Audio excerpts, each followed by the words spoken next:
and reconvene the meeting, as I said, at 3:05. And just to check everyone's back, I will call on Sandra to check the roll. Thank you.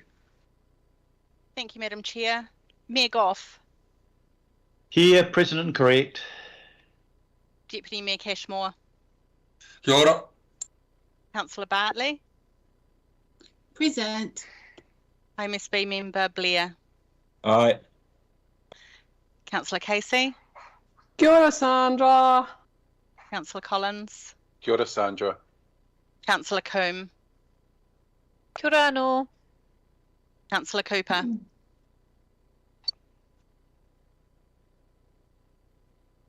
Councillor Dalton. Present. Councillor Darby. Kia ora. Councillor Filipina. Councillor Filipina here. Councillor Fletcher. Good afternoon. Councillor Henderson. Hello, everybody. Councillor Hills. Councillor Mulholland. Good afternoon. Present. Councillor Newman. Sorry, here, Madam Chair, Linda Cooper. Councillor Sayers. Yes, present, thank you. Councillor Stewart. Councillor Walker. Yes. Councillor Watson. IMSB Chair Taipari. Madam Chair, Chair Taipari advised that he would be on the call probably around about 3:10. Okay, thank you for that. And I see Councillor Cooper is back now. Thank You've you. got her And Councillor Young. and He's Councillor- in. Daniel, are you here? Daniel, can you hear me? Yes, I can. Yep, I'm here. he's back. Okay, awesome. Okay, let's go on to our... Sharon. Great, thank you, Sharon. Okay, we're now up to item 11, the budget update, and I will invite Ross Tucker to update us first on the information to inform the mayoral proposal and council decision making on our draft budgets. Ross. Right, thank you. Thank you. So this item is just sets out the staff advice, all of the analysis, advice, information on the council's budget position, budget trends, risks, etc., and analysis of the levers that are available to address those challenges and things that you might want to think about when deciding on what to take out for consultation. So there's no recommendations here. The recommendations for what you will consult on as part of the last item. I think the key issues around budget pressures and levers was going to been well canvassed in that last item. The content has been shared some time ago in draft format, and also it's been workshopped extensively. So I won't go into the detail of the analysis and the advice, but happy to answer any questions about the staff advice related to the budgets. Thank you, Ross. I'll invite questions. No question from Councillor Darby. Thanks, Chair. Look, there's a lot of information there, and thanks for the staff. It's testimony to the amount of work that's gone in over the last several months. Probably a question maybe to Ross or maybe Peter Gudsell, our Chief Financial Officer. One thing that's come out through our work looking at the airport is that we actually have never ever undertaken any to identify outcomes are, Peter, and you've pointed that out, so that we don't understand the imperative of ownership. And I'm just needing to know at this point, at what stage would we have the opportunity to make that inquiry and understand the value or otherwise of the airport? I'm not talking about sale, no sale. One thing that flushed out was we have never ever undertaken that process to understand that shareholding. So, Peter, at what stage would it be helpful for us to undertake that work? Do you need instruction to undertake that work? what would be the timing of that if you had instruction or you required instruction? And also, Peter, probably tell us if there would be benefits or otherwise to undertaking that work. Thank you, Councillor Darby. To the second point first, I think that depends on what the worker found, really. On the first point, we have the Auckland Airport shareholding policy, and I went looking for it after Councillor Walker's question earlier. That's in volume 2 of the long-term plan, page 291. I'm sure we're all familiar with it.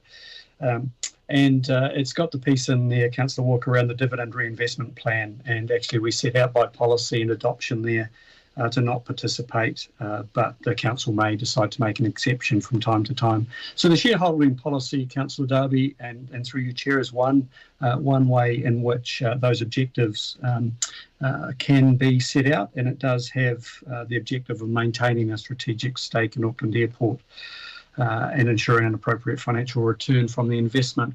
The further investigation of that could be done at any time. It wouldn't actually need a resolution. It would just be a request that we could work through with councillors in the normal course of events through workshops, etc., as it would be councillors who would decide and develop those strategic objectives to the extent they're broader than what's already in the Auckland Airport shareholding policy. Okay, so we don't need a resolution as such, you're saying, because I'm interested in understanding, is it because the investment is in a key economic development zone? Is it because of its dividend potential, its capital growth potential, its contribution to the tourism market?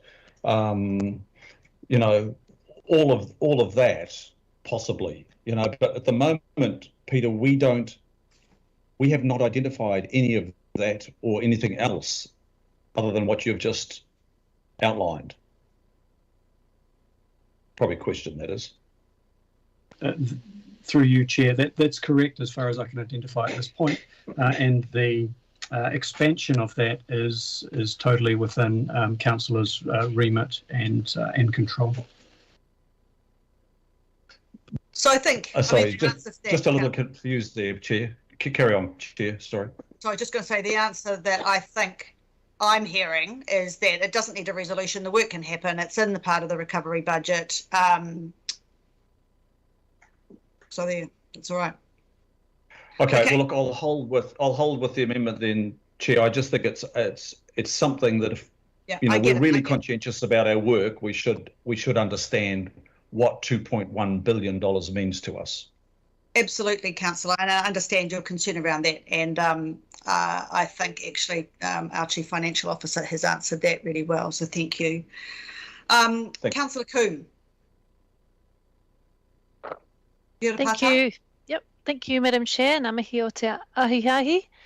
I have two partai, if I may. One is sort of supplementary to Councillor Darby about the airport shares. And I just want to check with Peter that in looking at the strategic objectives, that this also encompasses how our shareholding can be used to deliver on the 4 wellbeings, and that would also be part of the review and advice.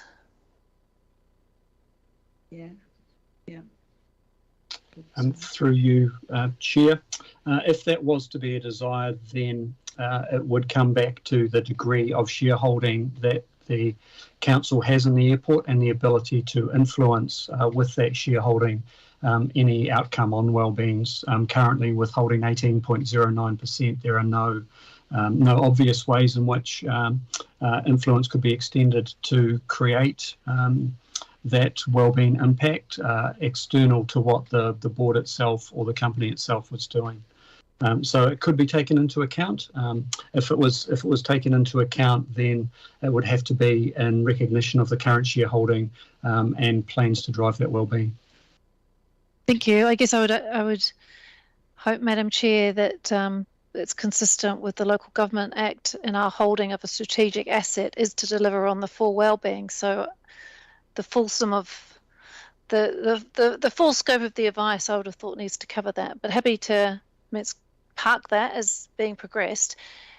Just my second question, and this is in anticipation of what Councillor Walker might want to decide to move as an amendment, although I don't think it's the right time, but just want to make sure you did cover this, Peter, in response to when the question was asked of you when we were looking at this in the Mayor's proposal, but I just want it to be really clear in terms of the action that's already underway and the understanding that the resolution we passed as part of the recovery budget was that over the next year, i.e. this financial year, scoping work programs that will provide greater protection to notable trees, including actions from council itself. So we've already given that direction in the recovery budget. So can you just confirm exactly what is happening this financial year, please?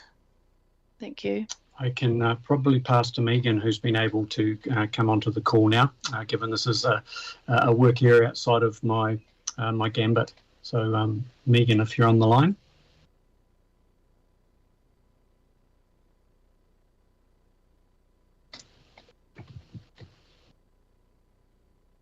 Megan, can you hear us? Can we just come back to that, Councillor, please? I think, I believe our Chief of Strategy might be working on that right now. So can we just hold that question? You okay with that? Oh, yeah, sure, Madam Chair. Thank you. Appreciate it. And I'll come back, all right? Here she is. Oh, here she is. Talk of the Chief of Strategy. She's here. Apologies, Madam Chair. I was working on another resolution. Sorry, could you please repeat the question? Back to me, Madam Chair. You happy for me to do that? So this is the follow-up to the resolution we passed with respect to the recovery budget. We asked that the recovery budget includes, over the next year, scoping work programs which will provide greater protection to notable trees, including actions from council itself and from, there's actually an extra part of it around, and from the government in terms of restoring provisions for comprehensive protection for notable trees. So I was just asking for clarification exactly what work is being undertaken this financial year and anticipated next year. Thanks, Madam. Thanks through the chair. And again, apologies for not being around. So look, we've already started to undertake that desktop review, which is the first part of those just over 500 nominated trees. So we are getting a handle on where those are, what those look like, and a kind of extent of work that will be required. We'll continue that into next year, and then we'll also have a greater opportunity to understand the amount of work needed and the cost about that. And so that's what we want to report back to you based on that resolution that you've just raised into next year. At the moment, still in terms of both resourcing priority, so people priority, and funding, we don't have the money or the resource to necessarily do that immediately, which is part of the reason for the resolution. But we can come back, and if that is a priority for you as a council, then we'll just need to have a conversation about what we're going to drop off, not being able to do as a result if this becomes work that you need us to do. I hope that answers the question. Thank you. I hope Councillor Walker was following that as well, because I think it just highlights that the work is underway. Yeah, so just would be helpful that we ensure that this work doesn't get jeopardised, Councillor Walker. Yeah, that's important. Thank you, Councillor Coombe. That was good, and thank you, Megan, for that. Thank you. Our next question. All right. Oh, that's all good. Okay, next question, Councillor Dalton. Thank you. I think my question is for Peter. Do you believe that there will be enough levers in the consultation documentation to build a pathway for financial sustainability over the medium term rather than just addressing the budget pressures for 22-23? In the context of that is what was in the report, and if we are to stay on track to fully fund depreciation by 2028 and address any shocks that that could be coming from the major capital projects that have been impacted during lockdown. Thank you, Councillor Dalton. What an insightful question, and quite a difficult one to answer with any degree of clarity, unfortunately, due to where we're at. The Mayor obviously has already signalled the late notice and the period of absolute extreme volatility that we're in, that I've mentioned in the workshop, to quote the Reserve Bank Governor, and things are uncertain and changing very fast. So my professional opinion, and it's in the staff advisors, that we need to maintain optionality to address that structural issue. The Mayoral's proposal builds in the time frame to work through the longer term structural issues. So those longer term structural issues, there's no magic to the levers we have available. We know we've got the funding of depreciation, the temporary use of debt, we've got rates, we've got asset sales, strategic and non-strategic, and we've got cost reduction, and a number of those are included within the proposal to be looked at over that medium term. Where we will actually be is changing every day, which is why I can't give you a straight answer, yes or no. Maintaining flexibility, having as many levers as possible is the way that when we hit February next year, June next year, and onwards, we have as many levers as possible to use. So where we are now has landed us in a space that allows us to get to that next point of understanding the future. Thank you. That was a difficult question. That's just one of the recommendations from Ross in our workshops. Was a lever, more levers, and just building on what Councillor Darby has said, it's around a conversation, something that has served us well in the past. We're in a very different world, and the wake doesn't make the boat go forward. And I think it's going to be a helpful discussion to have a look at levers as we continue to work through these challenges. Thank you, Peter. Yeah, and thank you, Councillor. Look, I just put on the table, I'm happy to move. Deputy Chair, you happy to second? Absolutely, Chair. Fantastic, thank you. Right, Councillor Walker, I think you're next. Sure, so I've got a few questions, Madam Chair. I signalled a couple of them earlier. I'll just pick up on the most recent question that Councillor Coombe asked in part. My concern is that the protection and the retention of existing trees should occur before any investment into new trees. And as far as this climate change budget is concerned, the necessity, I'd suggest, for all of us is that budget allocation needs to be there. So my reason for asking as to whether there is any budget is to establish that there currently isn't any budget, and I think that is the case. And if that is the case, I'm asking that there be a budget as part of this climate change rate. By all means, we may not have scoped it adequately enough, but surely this has been under sufficient consideration for some time for us to have some rough order costs. So what is the cost for promotion through QE2? What is a rough order cost around the notable trees? What is the rough order cost of lobbying the government around tree legislation? What is the rough order cost of enhanced monitoring of the trees that are biting the dust because our compliance and monitoring people aren't resourced enough? So can I get an answer to that? If the answer is that we don't know the budget right now, then can we have a budget by January, February? I do not agree that this requires a substantial amount of work, because I know amongst people in the offices that they already have an idea of how much money is required. So can I have that question answered, please, Madam Chair?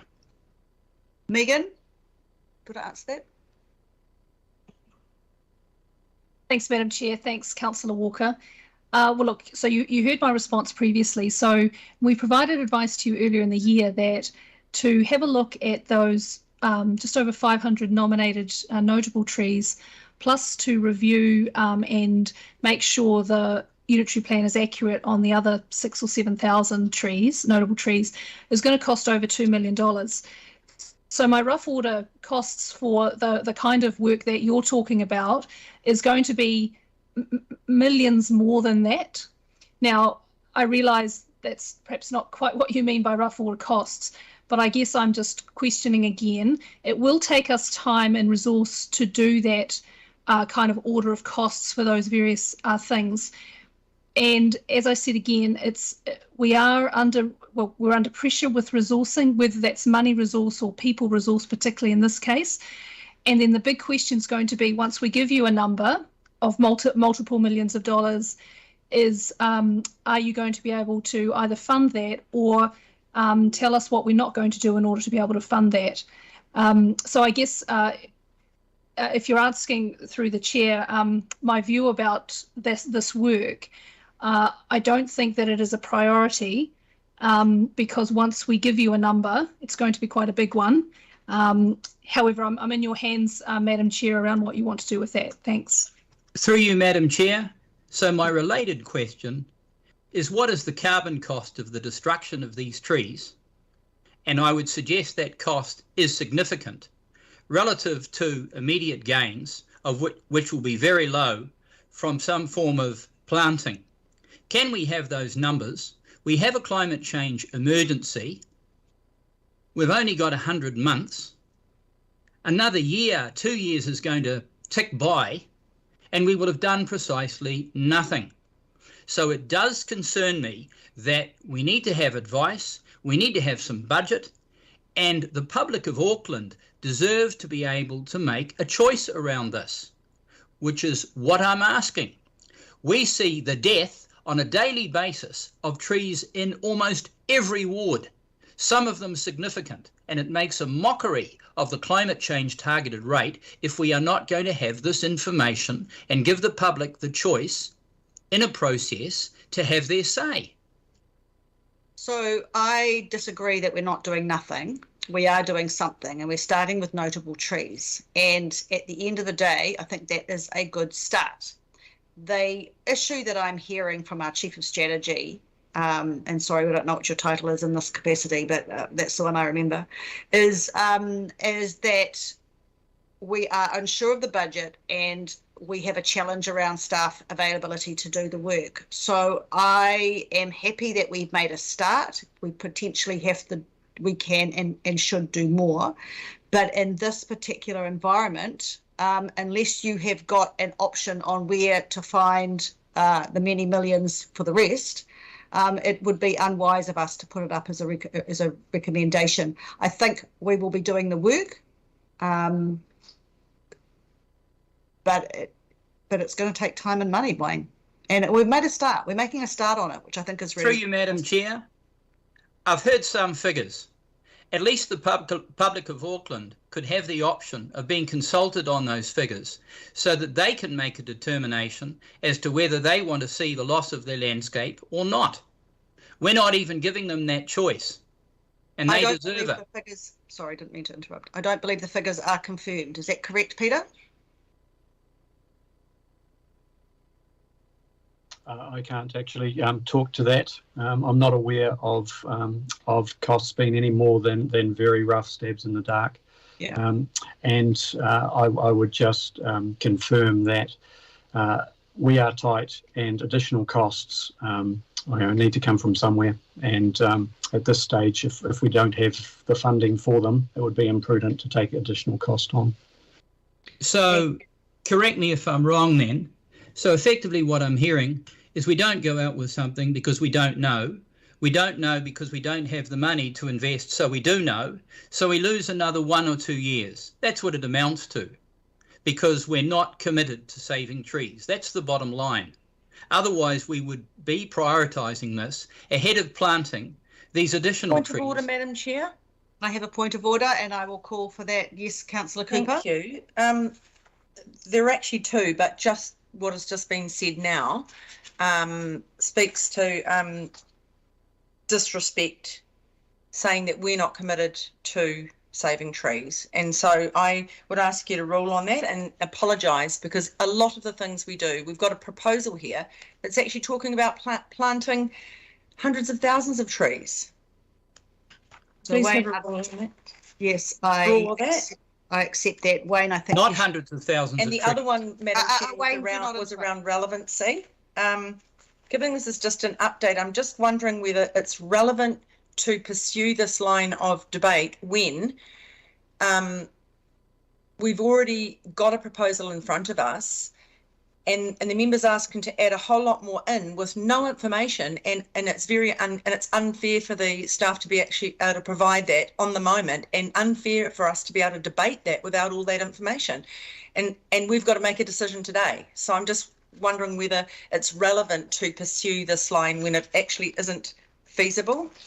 Through you, Madam Chair, I've been asking for this information for some time now. It's up to you, not the member. Excuse me, please. I have been asked to rule on a point of order, and I think I will ask you just to rescind the way that you referred to this, Councillor Walker, if I may, please. And let's keep us all above board and polite. So if you could do that, I'd be ever so grateful. Through you, Madam Chair, the facts are that we are losing immense numbers of mature trees across Auckland. That is a fact. I'm not going to rescind that. The fact is that we're not doing enough. And Megan knows that, because there isn't the budget allocation, there isn't the staff, because there isn't the budget allocation. They are facts. I'm trying to remedy that, but it seems we have a hiatus and we cannot move forward. Councillor, I just think it was the use of words. No one is debating what you're saying, it's how you're saying it. So on the issue, we did discuss during the Mayor's proposal that we would just debate this item in this particular agenda item, and that's what we are doing right now. Sorry, Madam Chair, I didn't see the amendment up on the screen. I just saw the substantive, and that's what I was confused about. Yeah, okay. Thank you, Councillor. So we will continue with the debate. I think the issue we have around the debate, however, is Councillor Walker is requesting something that staff are not sure as to how much it will cost, or how much it will cost to fund, and therefore what has to be taken out of the budget or put aside and not done to make room for it. We know it'll be many millions, but that's all we do know. So I think we have an amendment up on the screen. We also have, if I can just get my a comment from Councillor Coombe, to make a note that there will be a tree update coming to everyone following your question that you gave at the Environment and Climate Change Committee. So I think that might give some clarity around that. Would that assist, Councillor? Everything assists, Madam Chair. Well, that's what we're trying to do. But it's way too slow. Thank you. It's very hard to do anything faster when it comes up on the day, Councillor. I will just say that. So let me just hold that thought around that, and I will move. I've got my next. Who's on the next question list? Councillor Newman, is that you? No. No, Chair. I was just trying to. Yes, I know. Thank you. Address the point that this is questions and. Yep. Gosh. Councillor Simpson, I believe Mayor Goff is the next question. Thank you, Sandra. Mayor Goff, you have a question. Yeah, thanks, Madam Chair. Look, it's a little bit confusing because the motion on the screen deals with behavioural change and public transport, and we were talking about trees. So can you help me out? Is there an amendment on trees that I should be aware of, or are we... I've got a question on trees, and maybe I can just ask that. But and my question is to Megan, if we've still got Megan here. Could you please just confirm my understanding that when we last discussed this in another committee, the cost of individually notifying trees was something around the $1,200 a tree mark, and your advice to us was this is slow, expensive and ineffectual in terms of protecting trees overall, and that what our decision was at the meeting on this, I think it was a governing body meeting back in May, was that what we needed to do was continue to push government hard on a general tree protection, such as we had before it was removed by Nick Smith in 2012, which would then allow us to provide some meaningful protection to trees on private property. That's where we'd got to, I thought, and that's part of what our work program was, but you might like to confirm that for us, please. Through the chair, thank you for your question, and yes, you're right. So the advice we gave at that governing body meeting in May, but also some, the subsequent memo and things was the costs are quite high. They're about $1,200 to kind of assess each tree. And then, of course, there's a notification process with submissions, hearings, decisions, possibly appeals. And that's where that over 2 million comes from if we did the 500 or more, 550 or so notable trees, plus the making the unitary plan come up to speed and be accurate as well. So the focus really coming from that resolution was to focus on the notable trees, to understand what the resourcing might be for that work or other options that we have, and that more general tree protection or trees on private land that through you in particular, but other councillors would continue to work and commit to work with the government to get some change there to legislation, particularly through the resource management reform process that's happening now and over the next couple of years. Right, Thank you. That gives us all a bit of confidence in there, I think. Right, now do we want to talk about the public transport patronage behavioural change measure? Who would like to? Yes, I did want to address that, Madam Chair. That was the amendment that I was proposing to put. Yes, and I'm happy to have it as part of the substantive. My particular concern is that we need the budget information around how we can increase patronage on our existing services for buses, ferries, trains, cycling, walking infrastructure, and so on.